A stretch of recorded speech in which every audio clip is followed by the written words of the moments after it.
at the cross on the stage and think, well, we forgot to take the Easter cross down, right? Easter was last week. What's going on here, right? Well, here's the deal. Easter is not a one-week deal. It begins on Resurrection Sunday, which was last week, but it extends. If you remember, Jesus is on the earth for 40 days, walking around, teaching, appearing to people. Then he ascends into heaven, and sometime after that, there is Pentecost, right? And so we're going to be walking through Easter for the next several weeks, and all the way until Pentecost Sunday, we're going to be studying the story of Easter and talking about Easter. Let me invite you this morning to go ahead and turn in your Bibles. Andy's going to come and read in just a few moments from Luke chapter 24. We'll get there in just a moment.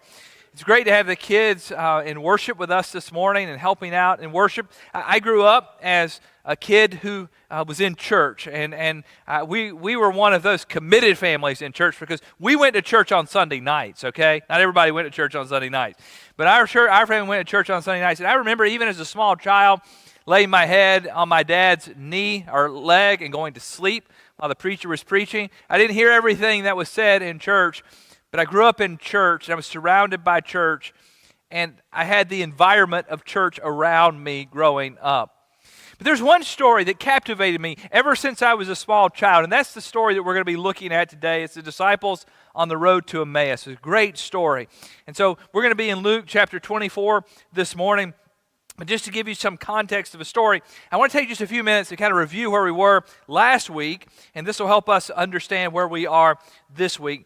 Luke 24 really has three stories in it. The first story is the women at the tomb. The second story is this appearance of Jesus to these disciples on the road to Emmaus. We're going to be talking about that this morning. And there's a third story that has to do with Jesus appearing to the disciples in the gathered room. So we're going to cover that one next week. So there's one of three stories. The first story last week, we talked about the women who went out early on Sunday morning to anoint the body of Jesus. They couldn't do it on Friday because it was the Sabbath. The Sabbath was quickly approaching. Remember, Sabbath lands at sunset. So they get Jesus' body down off the cross. They bring it. They place it in a tomb. But they don't have time to prepare him for burial. So they observe the Sabbath. And then as soon as they can, as soon as the sun comes up on Sunday morning, they make their way to the tomb. They get there and they see that the stone has been rolled away. Verse 4 of chapter 24. While they were wondering about this, suddenly two men in clothes that gleamed like lightning stood beside them. Now we know these guys are angels, right? They tell the women that Jesus is risen from the dead, and then the women go and tell the 11, the men. But when they show up, the men do not believe what they have experienced. Look at verse 11. But they did not believe the women because their words seemed to them like nonsense. Well, at least Peter decided that he would check things out for himself. And the Bible tells us that Peter runs to a tomb. And then in verse 12, we read together last week, Peter, however, got up, ran to the tomb, bending over. He saw the strips of linen lying by themselves. He went away, wondering to himself what had happened. So we have Peter here in verse 12 standing in the empty tomb. He's not dancing around celebrating because he believes that Jesus is risen. Instead, he's wondering what's happening here. He probably thinks that someone has stolen the body of Jesus, right? He doesn't know how this is all going to work out. And then in verse 13, Luke shifts gears. And this is where we find ourselves today. Again, Jesus has been crucified. His followers are confused. They're afraid. They're not sure what's going to happen next. And it is in this context that we find this story. I'm going to invite Andy Heinlet to come now and read. Where's Andy? There he comes. And I have to admit, Andy has a long passage to read this morning, so he does a great job. But he's got a lot of verses to read. But follow with Andy in verse 13 through 35, and then leave your Bibles open as we continue to study that this morning. Now that same day, two of them were going into a village called Emmaus, about 7 miles from Jerusalem. They were talking with each other about everything that had happened. As they talked and discussed these things with each other, Jesus himself came up and walked along with them. But they were kept from recognizing him. He asked them, "What are you discussing together as you walk along?" They stood still, their faces downcast. One of them, named Clopas, asked him, "Are you only a visitor to Jerusalem and do not know the things that have happened there in these days?" "What things?" he asked. "About Jesus of Nazareth," they replied. "He was a prophet, powerful in the word and deed before God and all the people. The chief priests and our rulers handed him over to be sentenced to death, and they crucified him. But we have hoped that he was the one who was going to redeem Israel. And what is more, it is the third day since all this took place. In addition, some of our women amazed us. They went to the tomb early this morning but didn't find his body. They came and told us that they had seen a vision of angels who said he was alive. But some of our companions went to the tomb and found it, just as the woman had said, but they did not see." He said to them, "How foolish you are, and how slow of heart to believe all of that the prophets spoken. Did not Christ have to suffer these things and enter his glory?" And beginning with Moses and all the prophets, he explained to them what was said in the scriptures concerning himself. As they approached the village to which they were going, Jesus asked if he were going farther. But they urged him strongly, "Stay with us, for it is nearly evening. The day is almost over." So he went in to stay with them. When he was at the table with them, he took bread, gave thanks, broke it, and began to give it to them. Their eyes were opened, and they recognized him, and he disappeared from their sight. They asked each other, "Were not our hearts burning with us while he talked with us on the road and opened the scriptures to us?" They got up and returned at once to Jerusalem. There they found the 11 and those with them, assembled together and saying, "It is true, the Lord has risen and appeared to Simon." Then the two told what had happened on the way and how Jesus was recognized by them when he broke the bread. All right, thank you, Andy. I appreciate that. I love this story, don't you? Look at verse 13 with me. Luke shifts the story to these two people on a journey to a nearby town. Now, if this were a movie, the scene, I believe, would fade out with Peter standing in an empty tomb, staring at the strips of linen lying on the floor, wondering what happens. The scene fades out, and then the scene fades back in. Now, that same day, it says, two of them were going to a village called Emmaus, about 7 miles from Jerusalem. So this is on Sunday. This is on Easter Sunday. It's that same day that the women have been to the tomb and they found it empty. Peter has seen the tomb. He wonders what's going on. And they're heading to this village called Emmaus. Emmaus is about 7 miles, Luke tells us, from Jerusalem. Now, if you can imagine walking 7 miles, I don't know how fast you walk, but probably a leisurely pace would be maybe 15 to 20 minutes a mile. So we're talking about a 2 to 3 hour walk here. Another question is, who are these disciples that are walking along? We read in verse 18, one of them is named Clopas. Now, you might find it interesting that some scholars have equated this guy with another mention of Clopas in John chapter 19, verse 25. I'll put that verse on the screen here. We read this in John. "Near the cross of Jesus stood his mother's sister, Mary, the wife of Clopas." Now, again, some scholars say this may be the same guy who is mentioned in Luke chapter 24, and Mary Magdalene, it says. Now, if this is the case, Clopas is Jesus' uncle. Think about that for a moment. And some scholars have said, well, the companion with him very likely would be his wife. So maybe this is Uncle Clopas and Aunt Mary walking to Emmaus. We don't know that for sure, but it's very likely that that is the case. Maybe these people are not only followers of Jesus, but maybe they are relatives of Jesus. Let's keep reading in verse 14. They were talking with each other about everything that had happened. Now, if this is Mary, if this is Jesus' aunt, she was at the crucifixion. She saw Jesus nailed to the cross. She witnessed him being crucified. Now, how traumatic would it be to see your nephew being crucified? That'd be enough, right? But much less the person you've been following around, who's been teaching you, who's been explaining all of this to you, and now he's crucified. She is probably traumatized, right? And maybe Clopas is walking along comforting her along the way. Maybe they're talking about how disappointed they are that it's ended this way. And we'll get a little more insight about their conversation in just a few verses. But look at verse 15 with me. As they talked and discussed these things with each other, Jesus himself came up and walked along with them. Now, this is kind of a crazy kind of scene, isn't it? I mean, you imagine walking along the road. I'm not sure exactly what it would have been like to walk on the road from Jerusalem to Emmaus on a Sunday afternoon, but very likely it's busy and people are walking and talking, and Jesus just kind of walks up beside them and begins talking to them. Maybe that's a pretty common thing. But look at verse 16. They were kept from recognizing him. I've always been astonished by this. How did they not know that was Jesus, right? I mean, this is somebody they were very close to, someone they knew very well. They certainly would not have been expecting him to show up, right?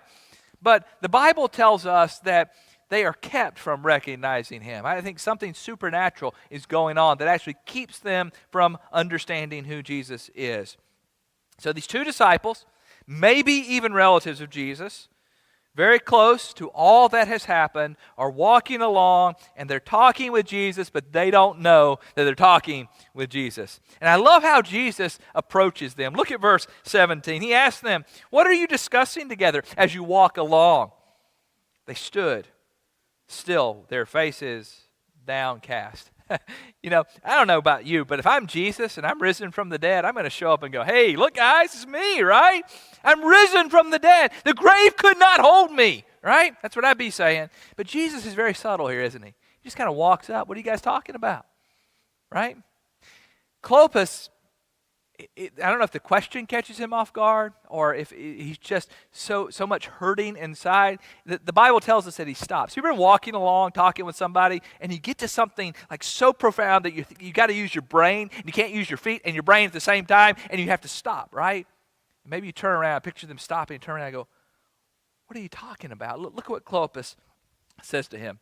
One of them named Clopas, there's his name, ask him, "Are you the only one visiting Jerusalem who does not know the things that have happened there in these days?" Are you the only one? Have you not been watching CNN? Have you not been paying attention to your Twitter feed? I mean, what's going on? How do you not know what happened? It's funny, I think. Clopas is almost sarcastic in his tone here, but look at the irony here. Jesus is really the one who knows what's going on, right? And Clopas really doesn't know what's going on, but he's accusing Jesus of not knowing what's going on. It's almost ironic here as we read that. But look at Jesus. Jesus is patient. "What things?" he asked. I love how he doesn't respond by revealing his identity, don't you? He understands where they are. He understands what they've experienced. He lets them talk it out. Let's take just a moment and think about what they've experienced over the past few days. These two followers have placed their hope in Jesus. They no doubt been walking around with Jesus. They've seen Jesus do miracles. They've heard Jesus teach. They believed that he was the Messiah, but all their hopes have been crushed. They've seen him nailed to a cross. Their Lord, maybe their nephew, their Messiah, nailed to a cross, and they watched him die. They explain it. Look what they say in verse 19. "About Jesus of Nazareth," they replied. "He was a prophet, powerful in word and deed before God and all the people. Chief priests and our rulers handed him over to be sentenced to death, and they crucified him. But we had hoped that he was the one who was going to redeem Israel." We had hoped. We thought that he was the one. They continue verse 21. "And what is more, it is the third day since all of this took place. In addition, some of our women amazed us. They went to a tomb early this morning but didn't find his body. They came and told us they'd seen a vision of angels who said he was alive, and some of our companions went to the tomb. They found it just as the women had said, but they did not see Jesus." Check this out. These disciples know that the tomb is empty. They've heard the report back from the women. They know that Peter has been to the tomb. They know that he's seen the strips of linen lying on the ground, but they can't put two and two together, can they? Now, they're disciples of Jesus. They must have heard Jesus teach, right? They must have heard Jesus, at least at some point, predict his death. Look with me at Mark 9, verse 31. This is Jesus speaking to his disciples after the transfiguration. He said to them, the Son of Man is going to be delivered into the hands of men. They will kill him, and after how long? 3 days he will rise. How many days? 3. And notice what Clopas says in verse 21. What is more, it is the what? 3rd day since all of this took place. Okay, Clopas. Jesus said 3 days. You just said 3rd day. Are you getting it now? There just seems to be no sense whatsoever that there's even a possibility that he could be risen from the dead. Clopas was honest, you know. And Jesus' approach was one that allowed Clopas to let it all out. I think, you know, you and I have doubts sometimes. We're a little afraid sometimes to express our doubts to God. And I think this text teaches us it's okay. Jesus is patient with us, isn't he? Jesus lets us talk it out. He lets us kind of explain where we are. It's okay, I think, to come to God asking questions. Again, Jesus could have stepped onto the scene and said, look, guys, it's me, right? Could have broke in right in the middle of Clopas' sentences and said, look, how many days you say? 3? 3rd day? Look, 3rd day, look, I'm here. He could have done that, but he didn't do that. He allows him to keep talking. This is not how Jesus approached the situation. I believe that God continues to work like this today. I believe that God often lets us grapple a little bit before he speaks truth into our doubts. Before we look at Jesus' words here, let's not forget they don't know who he is, okay? He's still hidden from their sight, or his identity is hidden from them. And then Jesus speaks into the situation. Look at verse 25. He said to them, how foolish you are, and how slow to believe all that the prophets have spoken. Now notice, and one scholar says that in all 3 of these stories, the women at the tomb, this story, and then the latter story, which we're going to cover next week, in all 3 stories, Jesus rebukes his followers. Or at least in the first story, the angels rebuke. But there's a rebuke. Remember what the angel said to the women? Why are you here looking for the living among the dead, right? Did you not hear what he told you? It's kind of a rebuke, isn't it? And here we have another rebuke. Jesus says, look, you guys don't get it. You're slow to believe, he says. But he doesn't stop with the rebuke. He begins to unpack it. He says, did not the Messiah have to suffer these things and then enter his glory? And beginning with Moses and all the prophets, he explained to them what was said in all the scriptures concerning himself. Man, I don't know about you, but I would love to hear that sermon, wouldn't you? Jesus unpacking everything, all the story, all the way back from Moses, through the prophets, through the history of Israel, explaining how the Messiah is working out. And later we're going to see as the disciples reflect back on this conversation, I mean, they were captivated by what Jesus was saying. Jesus reminds them, look, the Messiah was not somebody who's going to come in and take over in a military sort of way. He teaches them what God's plan was, all the way back from Moses, through the prophets, through God's whole story. Jesus tells them what's going on. Luke records at the very beginning of Acts, Jesus saying, or after his suffering, he presented himself to them, to many, and gave many convincing proofs that he was alive.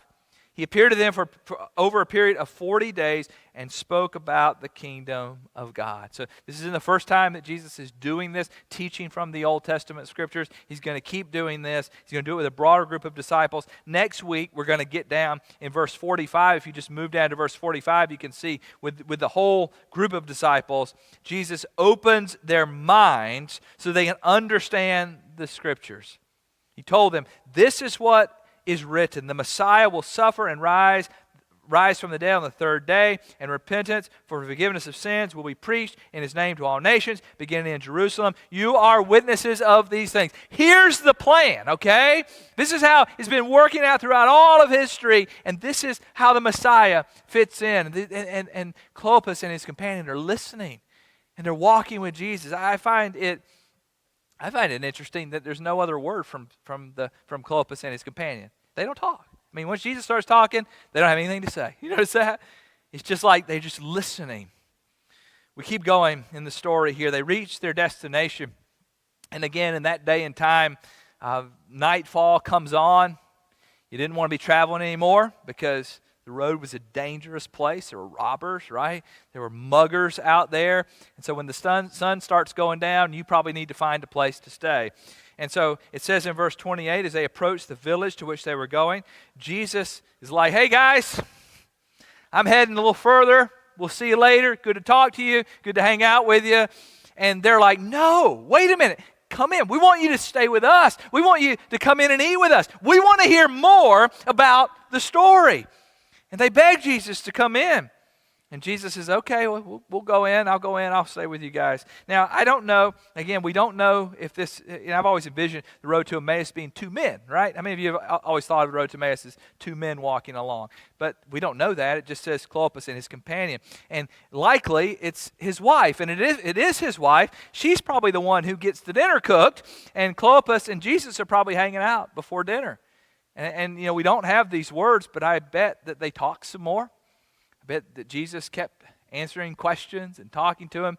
Maybe they hear Mary call from the kitchen, hey guys, dinner's ready, come on in. And they get up and they go in there and they sit at the table. And we keep reading here in the story.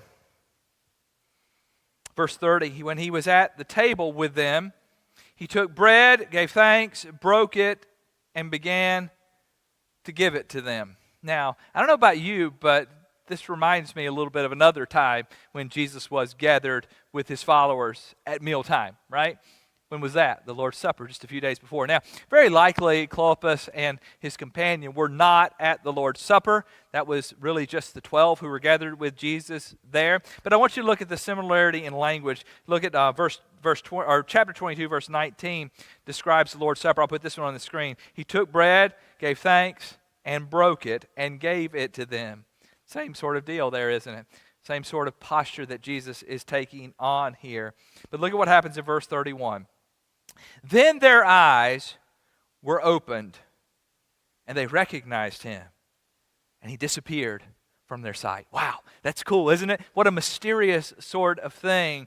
Some scholars say that it may have been the first time that they saw the hands of Jesus. Now think about that. You're walking along, maybe Jesus had his hands in his robe, and he's talking to them. But when he breaks the bread, you can't do that with your hands in your pocket, right? We know from other instances that Jesus' hands have visible nail prints on his hands. And it's a possibility, I don't know if this is the case, very likely though, as soon as his hands come out to break the bread, maybe they saw the nail holes in his hand. Can you imagine? It makes chills go over you, doesn't it? To see Jesus, and they recognize him. And as soon as they recognize him, he disappears.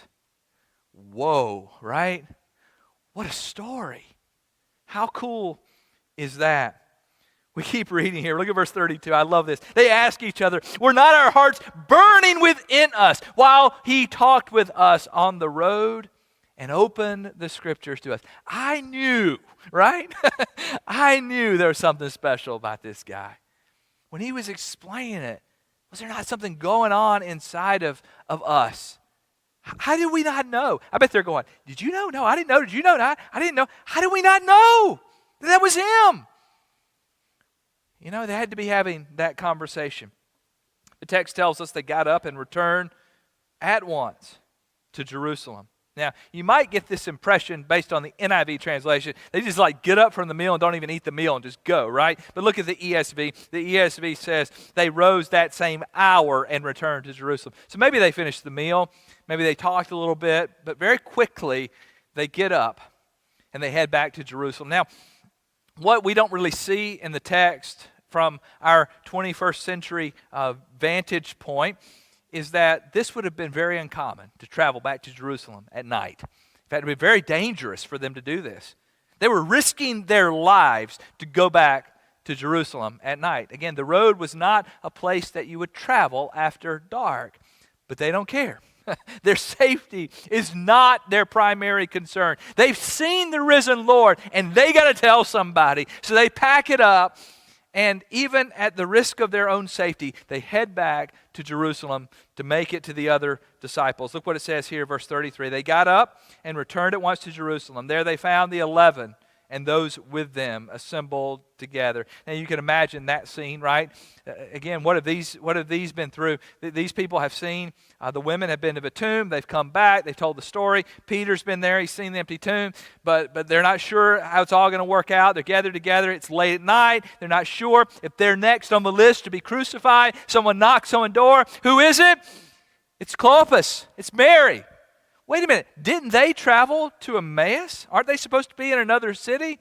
We did, but we're back now. We got a story to tell you, right? They opened the door, they let them in, and it says here in verse 34, it's true, they said. The Lord has risen and has appeared to Simon. Then the two told what had happened on their way and how Jesus was recognized by them when he broke the bread. He is risen. See, last week we left off with Peter wondering what had happened, right? But Jesus doesn't leave them wondering. Jesus shows up, and quite frankly, in a pretty cool way, I think, doesn't he? Now, next week, we're going to keep going in the story. It's going to get cool. I'm telling you, they're going to be all gathered there. Jesus is going to show up to them, and it's going to eat some fish, and it's going to be pretty cool. But it's really neat how Luke kind of unpacks the story. It moves from doubt and fear and uncertainty, and slowly the disciples are beginning to realize what's going on. Not just a bunch of crazy women running back from the tomb. Now we have two companions with a story about the road to Emmaus and Jesus appearing to them. What a cool story, right? Now, you might say, what does this have to do for us today? Well, certainly, it confirms in us that Jesus is risen. Right? Jesus didn't just show up one time and then poof off into heaven. 40 days, number of people. Paul's going to write to the church at Corinth. Look, there were like 500 people who saw him, okay? If you don't believe me, there's some people still alive. You go and talk to them because they saw him, okay? And it's 40 days. He's going to see time after time. Jesus shows up. Jesus tells them the story, and Jesus prepares them for what he's going to do in the future. But you might say, well, what does this story teach us about God? What does it teach us about Jesus? I think one of the things I see in this story is how Jesus approaches these people walking along the road. Don't you think it's cool how Jesus shows up and just asks questions? And I think today, that's how God works in many of our hearts today. God shows up and he whispers in our ear, doesn't he? What's going on? How's your life? How might you be responding to God? And he whispers, and many times we grapple. Many times we express to him our doubt, our fear, our uncertainty. And Jesus is patient with us and quietly speaks the truth to us. That's how God moves. God doesn't always show up with the earthquakes and thunder and lightning bolts. Sometimes he comes in the still, quiet voice. And many of you, I think if we came this morning, we just opened a microphone up and we had till like 3 o'clock this afternoon, and we could just come up here and like share your story. We discover person after person who would say, you know what, God just kept knocking on the door, and I kept listening, and finally I responded, right? I don't know about Clopas and his companion, but I bet if you talked to him a few days after this, they're probably going, man, I was just so dumb. I didn't even know who he was. And then I recognized him. I don't know what I was thinking. He said on the third day, and I didn't really put it together. Many of us, that's what our spiritual journey's like, right? And maybe this morning, God's knocking on the door of your heart in some way. He's saying something to you, whether it's a call to salvation. Maybe for some of you, you're slow to believe, like Jesus says, and you really haven't put it all together. And maybe this morning, for the first time, you would say, I believe in the risen Christ. I want to accept him. I want to let him be Lord of my life. And maybe this morning, for the first time, you would respond in that way. Maybe for some others this morning, God's knocking on the door in a different way. He's calling you at a particular service. He's calling you to do a particular outreach to some person. He wants you to do this, or he wants you, and you feel that call in your life, and you don't know how to respond. And maybe this morning you hear God calling, and he's calling, and you need to respond this morning. You come and respond in that way. Maybe this morning you're still in a place of doubt and uncertainty, and you just want to call out to God this morning. God, I want to hear your voice. Maybe this morning you would respond in that way. So we're going to stand and sing together before we come to the table this morning. Open the eyes of my heart. What a great song. And if God would be calling you in any particular way to respond, you do that now.